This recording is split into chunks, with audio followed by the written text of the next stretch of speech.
ಎಲ್ಲರಿಗೂ ನನ್ನ ನಮಸ್ಕಾರ. ನಯನ ಕುಕಿಂಗ್ ಚಾನಲ್ಗೆ ಸ್ವಾಗತ. ಇವತ್ತಿನ ರೆಸಿಪಿ ಮಾವಿನಕಾಯಿ ಗೊಜ್ಜು ಹೇಗೆ ಮಾಡೋದು ಅಂತ ತೋರಿಸ್ತಾ ಇದ್ದೀನಿ. ಇಡ್ಲಿ, ದೋಸೆ, ಪಡ್ಡು, ಅನ್ನಕ್ಕೆ ತುಂಬಾ ಟೇಸ್ಟಿಯಾಗಿರುತ್ತೆ ಈ ಗೊಜ್ಜು. ನಾನು ಸ್ಟಾರ್ಟ್ ಮಾಡೋಕ್ಕಿಂತ ಮುಂಚೆ ನನ್ನ ರೆಸಿಪಿ ನಿಮಗೆ ಇಷ್ಟ ಆದರೆ ಪ್ಲೀಸ್ ಲೈಕ್ ಮಾಡಿ, ಶೇರ್ ಮಾಡಿ, ಹಾಗೆ ಸಬ್ಸ್ಕ್ರೈಬ್ ಮಾಡಿ. ಸಬ್ಸ್ಕ್ರೈಬ್ ಮಾಡೋದ್ರಿಂದ ನಾನು ಹಾಕೋ ಹೊಸ ರೆಸಿಪಿನ ನೀವು ನೋಡ್ಬೋದು. ಬನ್ನಿ ಸ್ಟಾರ್ಟ್ ಮಾಡೋಣ.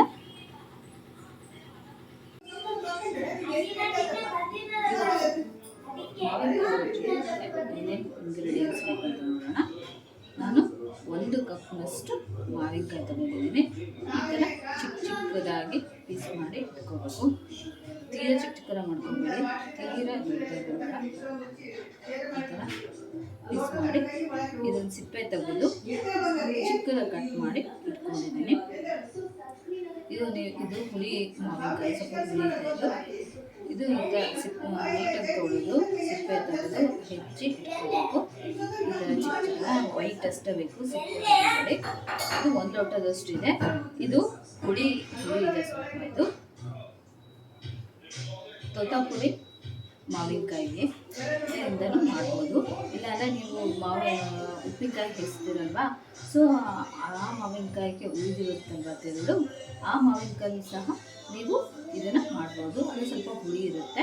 ನಾನು ಉಪ್ಪಿನಕಾಯಿ ಮಾವಿನಕಾಯಿ ಇರುತ್ತಲ್ವ, ಆ ಮಾವಿನಕಾಯಿನ ತೊಗೊಂಡಿದ್ದೀನಿ ತೆರಳು. ಇದು ಸ್ವಲ್ಪ ಹುಳಿ ಇದೆ.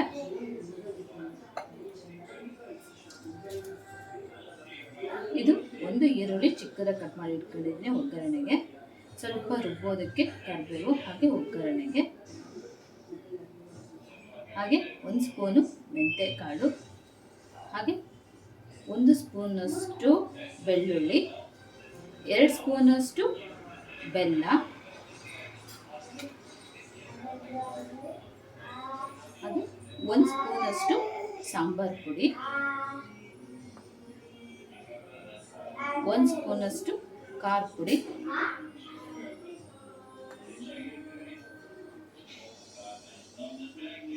ಸಾಸಿವೆ ಒಗ್ಗರಣೆಗೆ, ಜೀರಿಗೆ, ಇದು ರುಬ್ಬೋದಕ್ಕೆ ಒಗ್ಗರಣೆಗೆ, ಅರಿಶಿನ, 1 ಬೌಲಷ್ಟು ಒಣ ಕೊಬ್ಬರಿ ತಗೊಂಡಿದ್ದೀನಿ, ಹಸಿ ಕೊತ್ತಂಬರಿ 1 ಹಿಡಿಯಷ್ಟು, ರುಚಿಗೆ ತಕ್ಕಷ್ಟು ಉಪ್ಪು, ಆಮೇಲೆ ಎಣ್ಣೆ,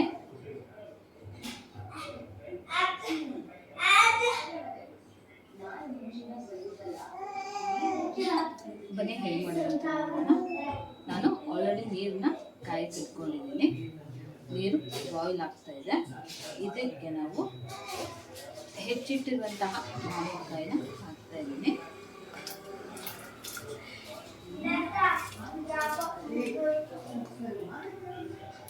ಇದು ನಮಗೆ 1 ಕುದಿ ಬರಬೇಕು, 1ರಿಂದ 2 ಕುದಿ ಬರಬೇಕು. ಚೆನ್ನಾಗಿ ಸ್ವಲ್ಪ ಬಾಯ್ಲ್ ಆಗಬೇಕು.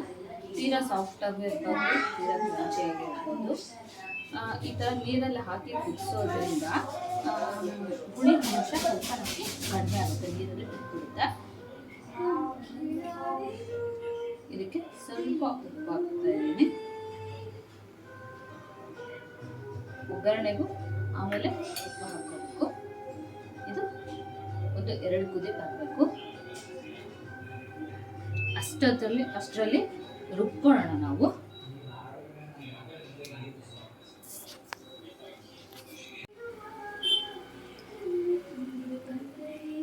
ನೋಡಿ, ಈ ಥರ ಬಾಯ್ಲ್ ಆಗ್ತಾ ಇದೆ.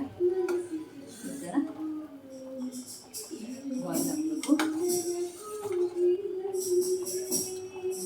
ಕುಳಿಲ್ಲ ಅಂತಂದರೆ ನೀವು ಹಾಗೆ ಸಹ ಹಾಕ್ಬೋದು, ಸ್ವೀಟಾಗಿದ್ದರೆ ಒಗ್ಗರಣೆಗೆ ಬೇಯಿಸ್ಬಿಟ್ಟು 1 ಕುದಿ ಬೇಯಿಸ್ಬಿಟ್ಟು. ನೋಡಿ, ಇದನ್ನು ಮಾಡಿದರೆ ಮೆತ್ತಗಾಗಬೇಕು, ಸ್ವಲ್ಪ ಸಾಫ್ಟ್ ಆಗಬೇಕು. ಇದು ಇನ್ನೊಂದು ಸ್ವಲ್ಪ ಬೇಯಬೇಕು. ಇದು ಬಾಯ್ಲ್ ಆಗಲಿ, ಅಷ್ಟೊತ್ತಿಗೆ ರುಬ್ಕೊಳ್ಳೋಣ. ಒಂದು ಮಿಕ್ಸಿ ಜಾರ್ ತಗೊಂಡಿದ್ದೀನಿ, ಅದಕ್ಕೆ ಒಣ ಕೊಬ್ಬರಿ,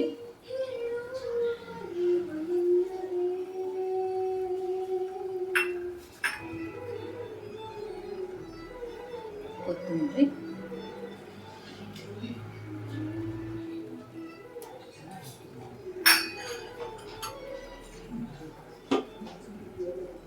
ಬೆಳ್ಳುಳ್ಳಿ,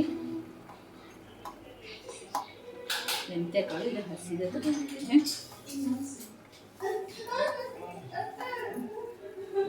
ಸ್ವಲ್ಪ ಕರಿಬೇವು, ಇದು ಒಗ್ಗರಣೆಗೆ,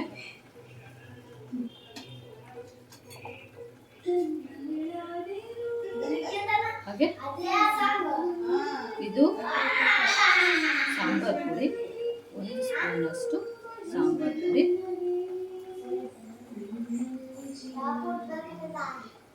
ಖಾರ ಪುಡಿ, ಇದು 2 ಸ್ಪೂನಷ್ಟು ಖಾರ ಪುಡಿ ತಗೊಂಡಿದ್ದೀನಿ,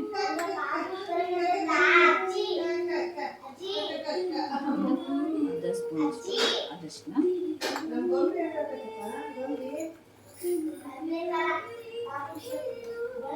ಜೀರಿಗೆ 1 ಸ್ಪೂನಷ್ಟು, ಇದನ್ನು ನೀರು ಒಂದು ಅರ್ಧ ಗಂಟೆಯಷ್ಟು ಚಿಕ್ಕುಳ್ಳಿ ಹಾಕ್ಬಿಟ್ಟು ರುಬ್ಕೊಂಡ್ಬರ್ಬೇಕು ನೈಸಾಗಿ. ಇದನ್ನು ಇವಾಗ ರುಬ್ಕೊಂಡ್ಬರ್ತೀನಿ.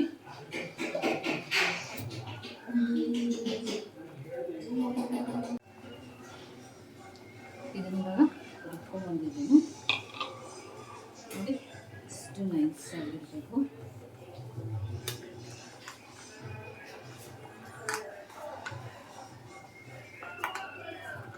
ಇಷ್ಟು ಗಟ್ಟಿ ಅಂದರೆ ಇಷ್ಟು ನೈಸ್ ಅಂದರೆ ಚೆನ್ನಾಗಿರುತ್ತೆ. ಇವಾಗ ಇದು ಆಗಿದೆಲ್ಲ ನೋಡೋಣ.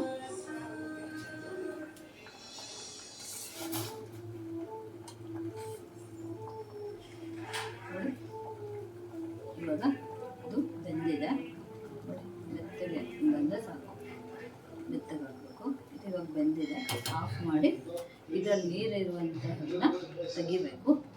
ನೀರು ಸಮೇತ ಹಾಕಿದರೆ ನನಗೆ ಹುಳಿ ಬಂದ್ಬಿಡುತ್ತೆ ಜಾಸ್ತಿ, ಹಾಗಾಗಿ ನೀರು ಸಮೇತ ತೆಗಿತಾ ಇದ್ದೀನಿ ನೋಡಿ. ಇವಾಗ ಇದನ್ನು ನೀರು ತೆಗೆದ್ಬಿಟ್ಟು ಬಂದಿದ್ದೀನಿ.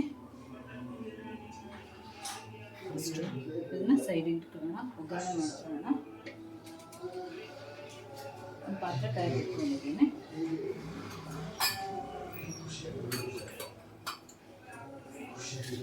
ಅದಕ್ಕೆ ಒಂದು 4ರಿಂದ 5 ಸ್ಪೂನಷ್ಟು ಎಣ್ಣೆ,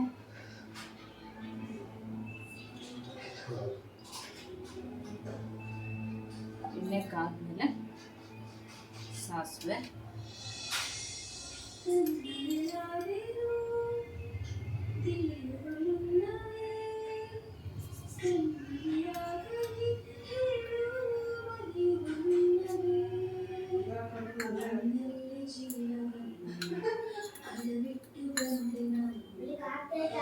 ಹಾಗೆ ಜೀರಿಗೆ,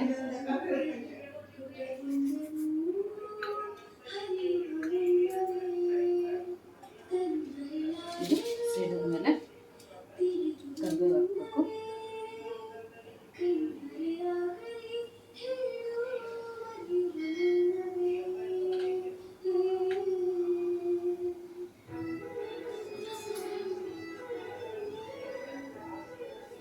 ಇದು ಸಿಡಿತಾ ಇದೆ, ಇವಾಗ ಕರಿಬೇವು ಹಾಕೋಣ.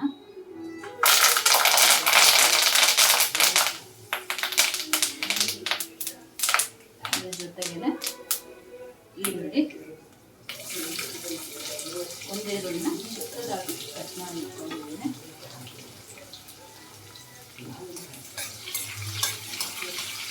ಇದು ಸ್ವಲ್ಪ ಅಡುಗೆ ವಾಸನೆ ಹೋಗಬೇಕು, ಅಲ್ಲಿವರೆಗೂ ಫ್ರೈ ಮಾಡಬೇಕು.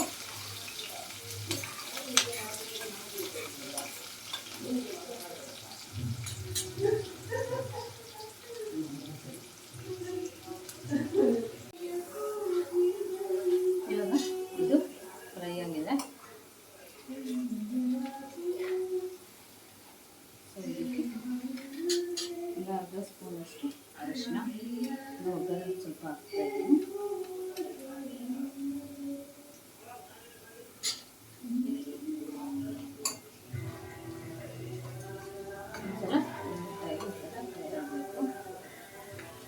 ಆಮೇಲೆ ರುಬ್ಬಿಟ್ಟಿರುವಂತಹ ಮಿಶ್ರಣವನ್ನು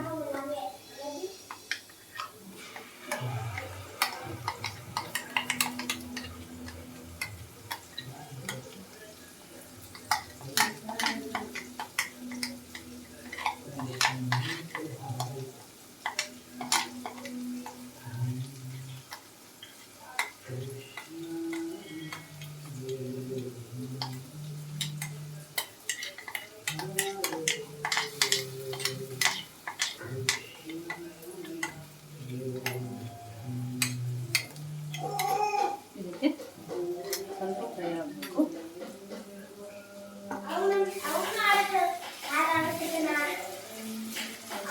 ಸಿಮ್ಮಲ್ಲಿ ಇಟ್ಕೋಬೇಕು.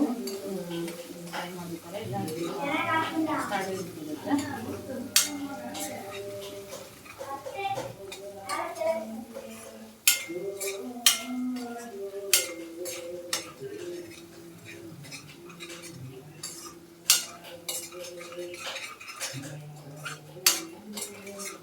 ಇದು ಒಂದು 5 ನಿಮಿಷಗಳ ಕಾಲ ಫ್ರೈ ಆಗಬೇಕು.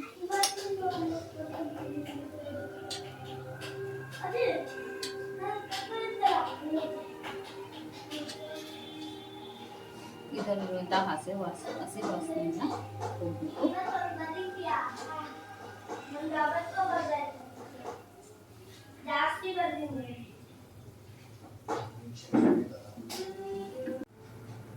ಇವಾಗ ನೋಡಿ ಆಗಿದೆ ನೋಡಿ, ಎಣ್ಣೆ ಎಲ್ಲ ಬಿಡ್ತಾ ಇದೆ. ಮಿಕ್ಸ್ ಮಾಡಿಕೊಂಡು ಇದಕ್ಕೆ ಮಾಡಿಟ್ಟಿರುವಂತಹ ಮಾವಿನಕಾಯಿ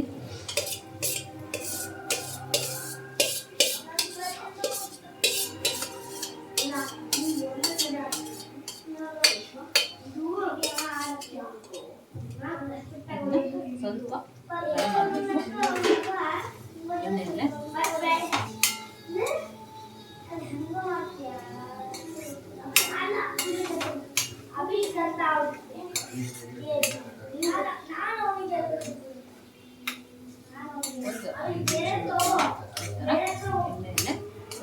ಫ್ರೈ ಮಾಡಬೇಕು.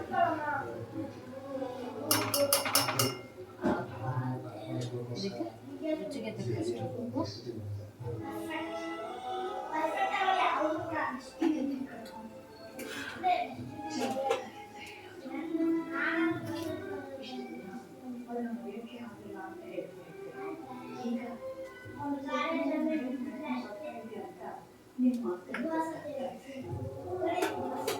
ಹಾಗೆ ಬೆಲ್ಲ, ಅದು 2 ಸ್ಪೂನ್ ಹಳೆ ಬೆಲ್ಲ ಇರುತ್ತಲ್ವ ಒಂದ್ಸಲ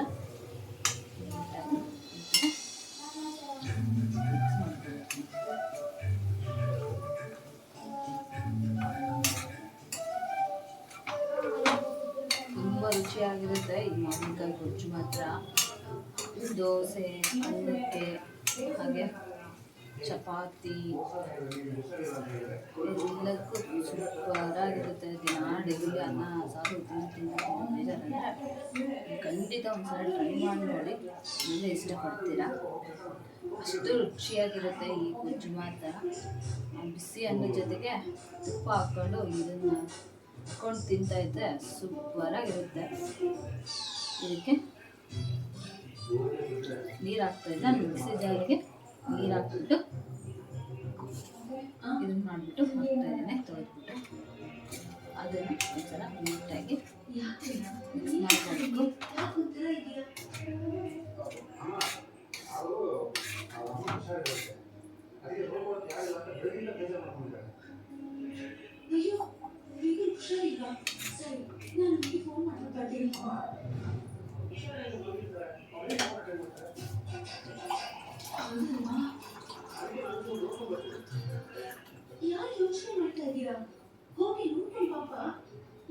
ಇದು ಬಾಯ್ಲ್ ಆಗಬೇಕು. ಅದಕ್ಕೆ ಇನ್ನೊಂದು ಸ್ವಲ್ಪ ನೀರು ಹಾಕ್ತಾ ಇದ್ದೀನಿ.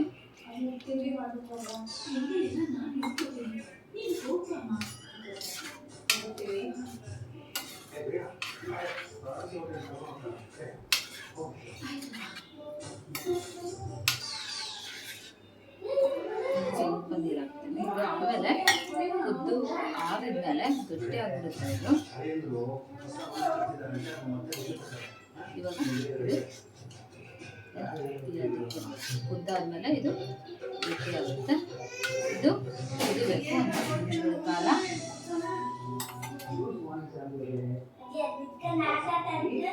ಇವಾಗ ಒಂದು ತಟ್ಟೆ ಮುಚ್ಚಿಬಿಟ್ಟು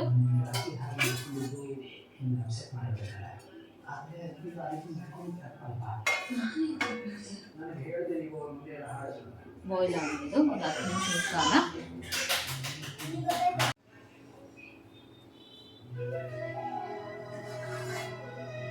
ನೋಡಿ ಕುದೀತಾ ಇದೆ. ಇದನ್ನು ನಾವು ಆಗಾಗ ಕೈ ಆಡ್ತಾ ಇರಬೇಕು, ಇಲ್ಲ ತಳ ಹಿಡಿಯೋ ಚಾನ್ಸಸ್ ಇರುತ್ತೆ. ಇದನ್ನು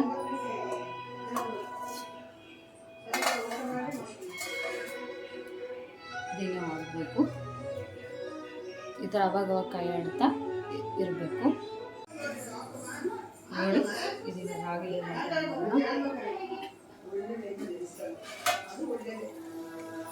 ನೋಡಿ ಎಣ್ಣೆ ಎಲ್ಲ ಬಿಟ್ಟಿದೆ. ಈ ಥರ ಎಣ್ಣೆ ಎಲ್ಲ ಬಿಡಬೇಕು. ಈ ಥರ ಎಲ್ಲ ಎಣ್ಣೆ ಬಿಟ್ಟರೆ ಚೆನ್ನಾಗಿರುತ್ತೆ.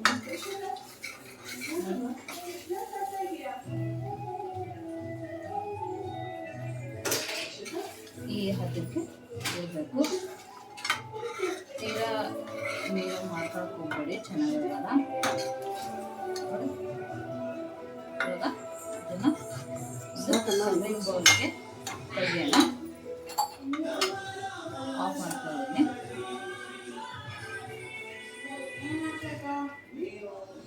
ನೋಡಿ ಇವಾಗ ಮಾವಿನಕಾಯಿ ಗೊಜ್ಜು ರೆಡಿಯಾಗಿದೆ. ಎಷ್ಟು ಚೆನ್ನಾಗಿ ಕಾಣಿಸ್ತಾ ಇದೆ ಅಂದ್ಬಿಟ್ಟು. ತುಂಬಾ ಟೇಸ್ಟಿಯಾಗಿರುತ್ತೆ, ತುಂಬಾ ರುಚಿಯಾಗಿರುತ್ತೆ. ಇಡ್ಲಿ, ಚಪಾತಿ, ದೋಸೆಗೆ ತುಂಬಾ ಟೇಸ್ಟಿಯಾಗಿರುತ್ತೆ. ನೀವು ಸಹ ಮನೇಲಿ ಒಂದ್ಸಲ ಟ್ರೈ ಮಾಡಿ ನೋಡಿ ಹೇಗಿತ್ತು ಅಂತ ನನಗೆ ಕಮೆಂಟ್ ಬಾಕ್ಸಲ್ಲಿ ತಿಳಿಸಿ. ನನ್ನ ರೆಸಿಪಿ ನಿಮಗೆ ಇಷ್ಟ ಆದರೆ ಪ್ಲೀಸ್ ಲೈಕ್ ಮಾಡಿ, ಶೇರ್ ಮಾಡಿ, ಹಾಗೆ ಸಬ್ಸ್ಕ್ರೈಬ್ ಮಾಡಿ. ಸಬ್ಸ್ಕ್ರೈಬ್ ಮಾಡೋದ್ರಿಂದ ನಾನು ಹಾಕೋ ಹೊಸ ಹೊಸ ರೆಸಿಪಿನ ನೀವು ನೋಡ್ಬೋದು. ನಿಮಗೆ ಯಾವುದಾದ್ರೂ ರೆಸಿಪಿ ಬೇಕು ಅಂತಂದರೆ ನನಗೆ ಕಮೆಂಟ್ ಮೂಲಕ ತಿಳಿಸಿ, ನಾನು ಮಾಡಿ ತೋರಿಸೋದಕ್ಕೆ ಪ್ರಯತ್ನ ಪಡ್ತೀನಿ. Thank you.